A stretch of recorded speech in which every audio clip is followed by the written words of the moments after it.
प्रिय छात्रों, आज के वीडियो लेक्चर में हम गुणनखंड विधि से पूर्ण वर्ग संख्या का वर्गमूल ज्ञात करना सीखेंगे। पिछले वीडियो लेक्चर्स में आपने पहले और दूसरे वीडियो लेक्चर में पूर्ण वर्ग संख्याओं का ही वर्गमूल निकालना सीखा था। उसमें आपके लिए 1 से 20 तक की संख्याएं थीं और आप वहाँ से पूर्ण वर्ग ज्ञात कर रहे थे और वहाँ से वर्गमूल आपने समझा किस तरीके से करते हैं। जैसे हमने बताया था वहाँ पर कि 7 का वर्ग कितना होता है 49, ठीक है। तो यहाँ पर 49 का वर्गमूल कितना होगा 7, ये बात आपको बताई गई थी। यहाँ पर हमें गुणनखंड विधि का प्रयोग करना है इसी चीज़ के लिए। क्यों? क्योंकि यदि ये संख्याएं आपके लिए बहुत बड़ी मिल जाएं तो आपको सीधे सीधे याद करने में दिक्कत होगी। जैसे अगर कहीं आपको दिया हुआ है 2025, तो 2025 का वर्गमूल आपसे पूछा जाए कि कितना होगा, तो अब आप इसको इस रूप में लिखने में कठिनाई महसूस करेंगे। तो इस रूप में हम इस संख्या को किस तरीके से लिखें, वो विधि है गुणनखंड विधि। फिर हम उसका जो मूल है वही हम ले लेंगे और वही हमारा इस संख्या का क्या कहलाएगा, वर्गमूल कहलाएगा। जैसे 49 का वर्गमूल कितना होगा 7। क्यों? क्योंकि 49 पूर्ण वर्ग संख्या है। क्यों पूर्ण वर्ग संख्या है? क्योंकि इसको हम 7 की घात 2 के रूप में लिख सकते हैं, ठीक है। तो आइए देखते हैं भाग विधि क्या होती है और उससे हम संख्याओं को किस तरीके से वर्गमूल ज्ञात करते हैं। छोटे छोटे उदाहरण ले लेते हैं। जैसे यदि हमें ज्ञात करना है 36 का वर्गमूल, ठीक।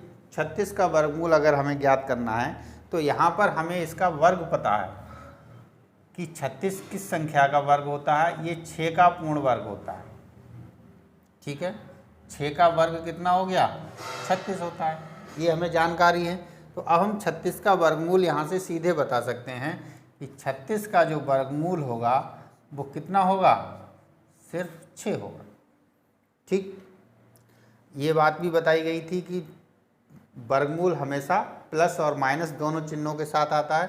तो 36 का वर्गमूल +6 हो गया। और यदि हम इसको ये लिखें 36 जो है -6 का भी वर्ग होता है, ठीक। क्योंकि हम जानते हैं -6 के वर्ग का मतलब क्या हो गया, -6 गुणा -6 माइनस माइनस +6 × 36।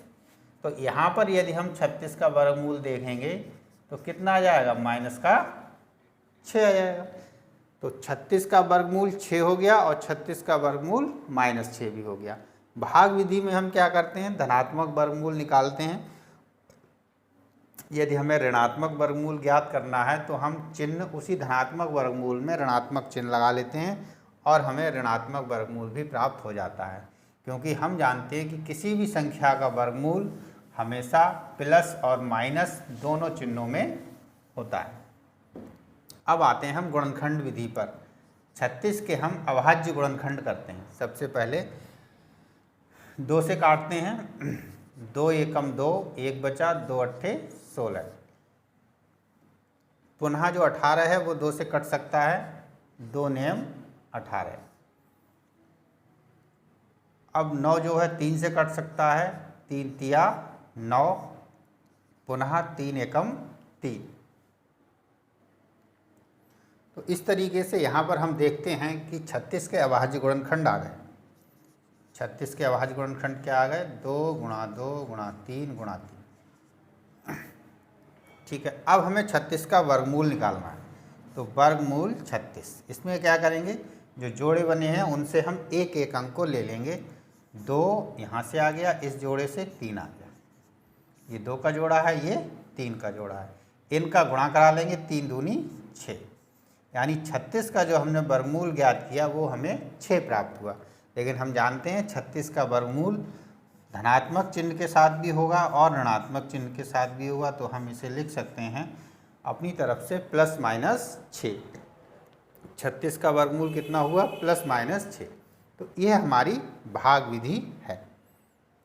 एक और उदाहरण ले लेते हैं सरल सा, जिसे आप जानते हैं 144। यदि आपको 101 से लेकर 20 तक के वर्ग आपको लर्न है तो आप ये बता सकते हैं कि 144 किसका वर्ग होगा। 144 जो है वो किसका वर्ग होता है, 12 का वर्ग होता है।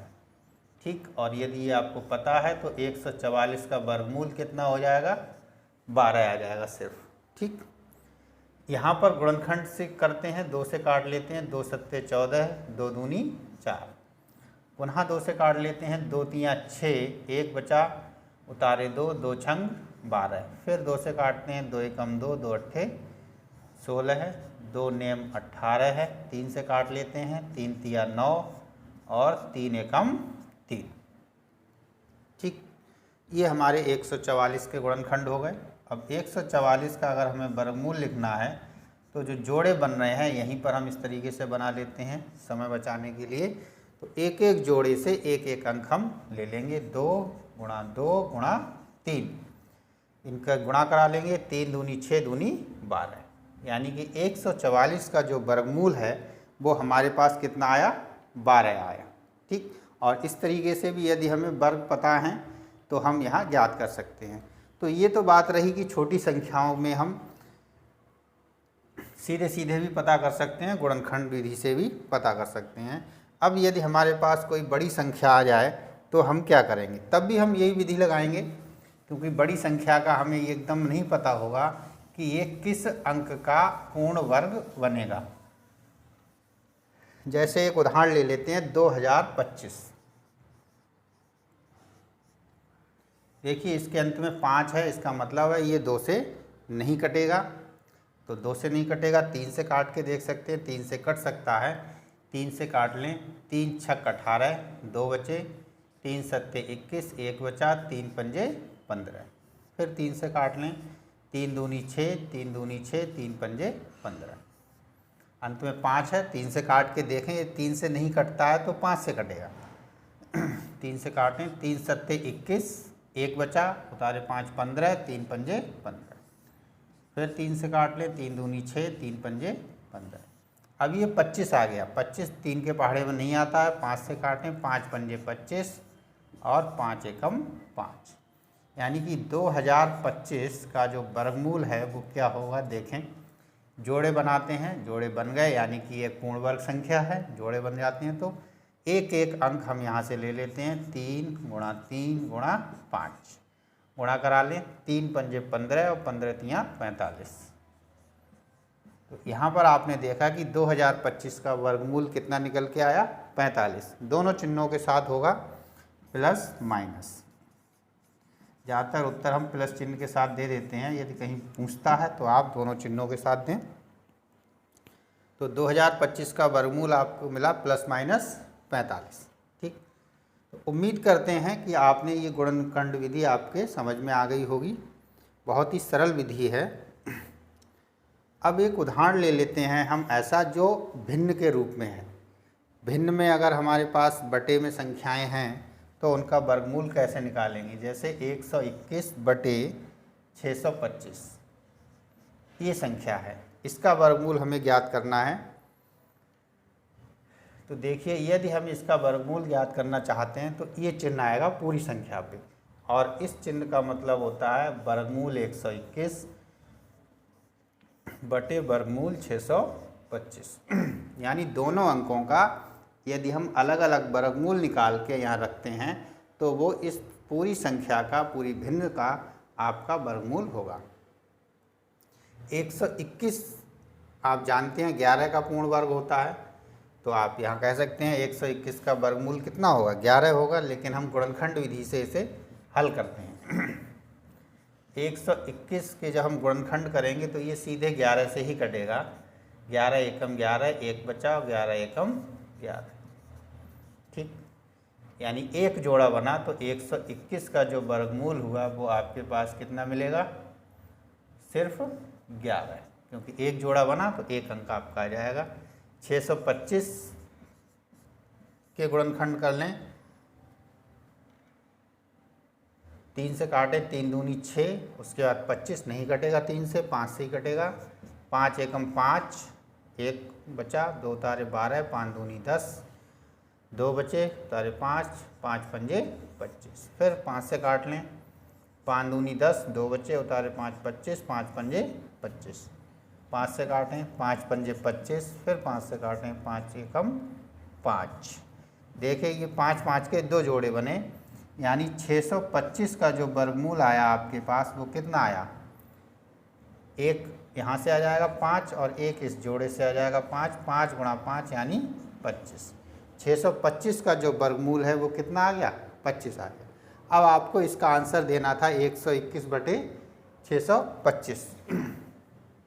तो देखें यहाँ पर आपका जो आंसर होगा 121/625 का जो वर्गमूल है, 121 का वर्गमूल का मान कितना आया 11 और 625 का वर्गमूल कितना आया 25, यानी 121/625 का वर्गमूल 11/25 आएगा। इस तरीके से हम जो हैं भिन्न संख्याओं का वर्गमूल ज्ञात कर लेते हैं। इसी तरीके से यदि आपको गुणा में कोई दो संख्याएं दी हुई हैं जिनका वर्गमूल आप ज्ञात करना चाहते हैं, जैसे हम एक उदाहरण ले लें 9 गुणा 100। एक अंक है हमारे पास 9 गुणा 100, इसका वर्गमूल आपको ज्ञात करना है, यानी आपको ये मान ज्ञात करना है। ठीक है, तो ये जो मान है वो आपका वर्गमूल 9 गुणा वर्गमूल 100 के बराबर होगा। ठीक, 9 का वर्गमूल कितना होता है ये हम जानते हैं, कितना होता है 3, और 100 का वर्गमूल कितना होता है 10। क्यों?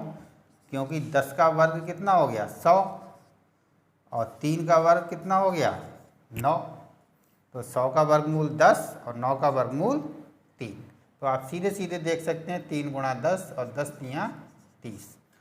ठीक, यानी कि आप यहाँ पर गुणा में अगर वर्गमूल निकालना है तो यहाँ पर भी दोनों अंकों के अलग अलग वर्गमूलों की हम गुणा कर लेते हैं।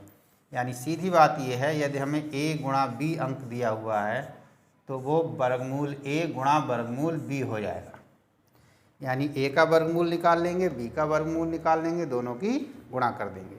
इसी तरीके से यदि भाग की बात है a/b है तो ये वर्गमूल a/वर्गमूल b हो जाएगा। ये आप थोड़ा अपने दिमाग में रखें इन चिन्हों को, कि यदि गुणा में दो अंक दिए हुए हैं तो हम दोनों के अलग अलग वर्गमूल निकाल सकते हैं और गुणा कर सकते हैं। भिन्न में यदि दिए वर्गमूल हमें ज्ञात करना है तो हम दोनों अंकों के अंश व हर के अलग अलग वर्गमूल ज्ञात करके उन्हें उनके स्थानों पर रखकर पूरी भिन्न का वर्गमूल ज्ञात कर लेते हैं। उम्मीद करते हैं आप लोगों को यहाँ तक चीज़ें समझ में आई होंगी।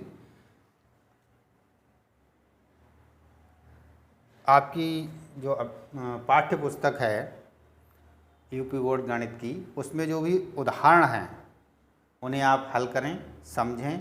यदि कहीं कोई दिक्कत आए तो आप मुझे मैसेज कर सकते हैं, कमेंट कर सकते हैं, उन समस्याओं का निराकरण किया जाएगा। धन्यवाद।